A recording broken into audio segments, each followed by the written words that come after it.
Donc en fait, ce qu'il faut retenir de ça, c'est que la vitamine D, on ne la prend pas n'importe comment, ça va dépendre de chaque personne, de son environnement, de son mode de vie, et de tous les facteurs en fait qui vont tourner autour. Alors je voulais faire une parenthèse sur la vitamine. Alors qu'est-ce que vient faire la vitamine K dans ma vidéo sur la vitamine D? En fait c'est parce qu'elle est très souvent associée, donc la vitamine K2 plus particulièrement, elle est très souvent associée à la vitamine D3 au niveau des compléments alimentaires.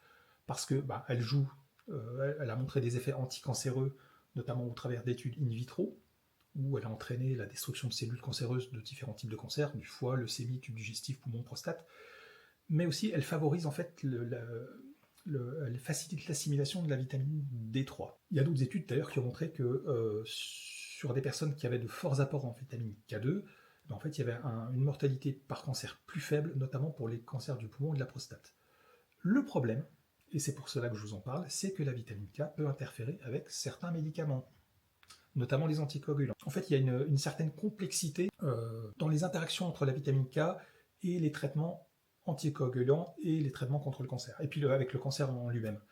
Et donc c'est pour ça que je voulais vous en parler, puisque moi par exemple, à chaque fois que j'envisage de prendre un complément alimentaire, j'envoie un message systématiquement au service diététique de l'Institut Godinou où je suis suivi, et là ça a été un peu la surprise, parce qu'on m'a dit « oulala, faut surtout pas en prendre, puisqu'en fait ça pourrait jouer un rôle prothrombique, c'est-à-dire en gros provoquer des thromboses dans mon cas. » Alors je ne sais pas si c'est lié à moi particulièrement, ma pathologie, ou aux médicaments qu'on m'administre. Toujours est-il qu'on m'a dit qu'il fallait éviter de prendre de la vitamine K, puisqu'en fait ça pouvait accentuer les risques de thrombose, donc embolie pulmonaire, infarctus ou AVC. Donc, si je peux éviter, on va éviter.